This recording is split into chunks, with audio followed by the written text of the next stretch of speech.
喺1993年嘅紐約大通曼哈頓銀行，3個悍匪挾持住人質，外面係幾十個揸住重型武器嘅狙擊手，氣氛繃緊到只要有一粒火花就會變成血流成河嘅屠場。呢個時候電話響起，接電話嘅唔係談判專家，而係 Chris Voss。當時 FBI 最頂尖嘅人質談判官，佢要做嘅唔係說服悍匪投降，亦唔係同佢講大道理，佢要做嘅係用語言入侵對方嘅大腦。你可能會諗，我係普通人嚟啫，我又唔係做 FBI，呢啲極端 case 關我咩事呢？其實我哋每一個人每日都身處於一場綁架案現場。你想個仔做功課，但係佢唔肯。佢綁架緊你嘅耐性，你想老細加人工，但係佢耍太極，佢綁架緊你嘅未來。你想另一半聽你解釋，但係佢淨係識發脾氣，佢綁架緊你嘅情緒。雖然對方冇揸槍，但係本質係一樣嘅，佢哋想要啲嘢，而你亦想要啲嘢，但係雙方都唔肯讓步。傳統嘅談判學，例如哈佛大學嗰套，建議我哋要尋求雙贏，要一人讓一步。但係 Chris Voss 寫嘅呢本神書 Never Split the Difference。FBI 談判協商術提供咗另一個視角，妥協未必係最好嘅結局。試諗下，如果有個綁匪話要殺你2個仔女，你話不如一人讓一步，你殺一個留翻一個俾我，大家雙贏啊？冇可能噶嘛！喺真實嘅人性博弈入邊，冇底線嘅妥協唔係雙贏，而係雙輸。就好似我想向東行，你想向西行，最後大家話不如折衷行中間啦。結果就係兩頭唔到岸，大家一齊跌落海。今集心流研究所同大家拆解呢套 FBI 絕密嘅戰術性同理心，分享下點樣喺高壓環境下唔使發火、唔使哀求，淨係用一句說話就可以令對方跟住你嘅劇本走。首先分享第一招，亦係最簡單，就好似絕地武士 mind trick 嘅一招鏡像。好多人以為談判就係要牙尖嘴利，要講贏對方。其實真正嘅高手係一部人肉錄音機。所謂鏡像操作非常簡單，你只需要重複對方講嘅最後3個字或者最關鍵嘅3個字，然後停頓，保持沉默。舉個例，你老細行埋嚟，黑晒面咁同你講：阿強，我唔理你有幾多嘢做，將所有 report 放低，幫我搞掂個 PPT 先。正常人嘅反應通常係對抗佢啦。你會話啊，老細，但我手頭上仲有3個客跟緊喎，邊做得到啊？結果係點？老細會覺得你頂嘴，然之後你死得仲慘。試下用鏡像，老細話幫我搞掂個 PPT 先，你語氣上揚，大少少疑惑，搞掂個 PPT 先。然後沉默望住佢，呢個時候神奇嘅事就會發生啦。因為你重複咗佢嘅說話，佢嘅大腦會收到一個信號，咦，佢聽緊我講嘢，但我講得唔夠清楚咩？於是佢會被逼解釋更多。老細可能會話係啊，因為大老細突然要睇，我都好急。你繼續鏡像話大老細突然要睇，老細話係啊，其實主要係關於Q3條數嗰幾版，其他唔使點改嘅。Bingo！通過2次簡單嘅重複，你由要做晒成個 PPT 變成只需要做 Q3條數。你冇拒絕佢，你冇同佢嘈，你甚至冇發表過任何意見，你只係做咗一面鏡，由得佢自己不斷講不斷講，最後佢自己揭露咗底牌，甚至自己幫你諗埋解決辦法。心理學上呢一個叫做相似性原則。人係自戀嘅動物，我哋最中意嘅人係邊個？係似我哋自己嘅人。當你重複佢嘅說話，佢潛意識會覺得你係自己人，戒心會放低，然後不自覺地透露更多資訊。記住，喺談判台上掌握資訊多嗰個就係贏家，而獲取資訊最好嘅方法就係引誘對方講嘢。好，如果對方依家情緒好激動，好似癲狗咁鬧你，鏡像未必夠用。呢個時候你要用第二招標籤。Chris Voss 講過一句好精警嘅說話：無視情緒係談判大忌。你要做嘅係指出情緒。當一個人發緊脾氣嘅時候，佢嘅杏仁核係過熱嘅。理性係離線嘅，你同佢講道理，等於對牛彈琴。你要做嘅係幫佢嘅情緒貼標籤。公式好簡單啦，係用以下3個句式開頭。聽落嚟好似感覺上你，譬如你另一半發脾氣話，你成日都係咁，完全冇理過我感受。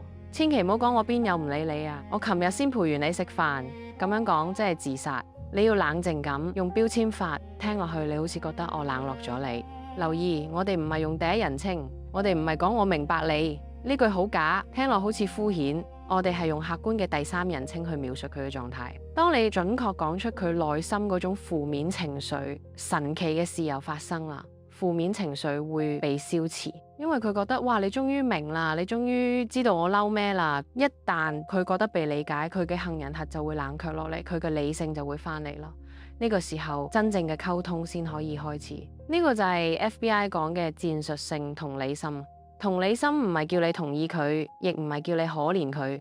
同理心係一種情報武器，你透過標籤佢嘅痛苦，令佢放低防備，從而掌控對話嘅節奏。講到呢度，可能你會問，咁我係咪要氹到對方講 yes 先叫成功呢？ Chris Voss 喺書入邊俾咗一個好震撼嘅答案。Yes 係世界上最危險嘅字， No 先係真正嘅開始。由細到大，我哋都被教導要追求 yes， 推銷員想你講 yes， 阿媽想你講 yes， 所以當我哋聽到人哋逼我哋講 yes 嘅時候，我哋嘅防禦機制會即刻啟動。你會覺得佢係咪想裝我啊？我講咗 yes 係咪就要負責任？嗰種 yes 係敷衍嘅，係假嘅。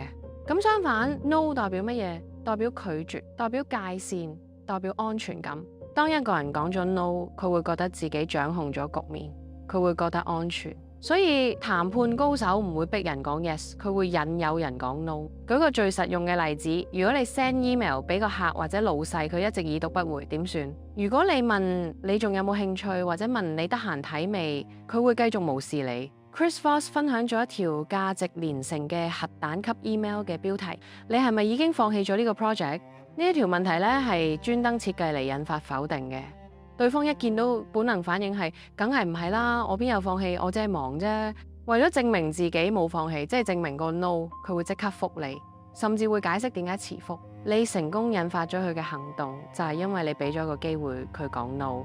學識擁抱 no 唔係結束，而係代表對方開始認真思考，代表佢覺得安全，代表談判正式開始。學識咗鏡像、標籤同埋引誘 no， 你已經掌握咗防守嘅基本功。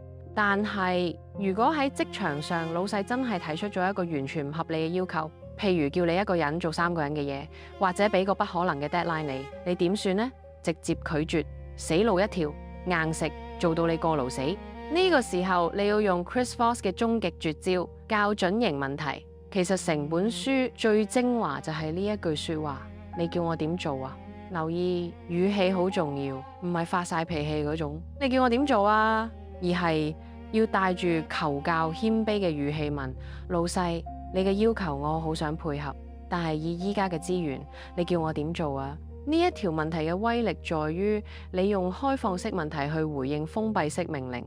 你冇講 no， 你冇拒絕佢，你係將解決問題嘅責任溫柔咁拋翻俾對方。當你咁問，對方就被逼要動用佢嘅腦袋去幫你諗解決辦法。咁可能會話咁啦，你暫時放低 Project B 先啦，又或者得啦，我叫阿強幫你手。見唔見到？你冇同佢嘈，你只係問咗一個問題，就令佢主動幫你減輕工作量或者增加資源咯。呢個就係 FBI 談判術嘅核心，讓對方覺得控制權喺佢手，但實際上係你引導緊佢去你想要嘅結局。唔好再傻更更咁硬碰硬，試下用如何、點樣做開頭嘅問題，令對手變成你嘅盟友，一齊解決問題。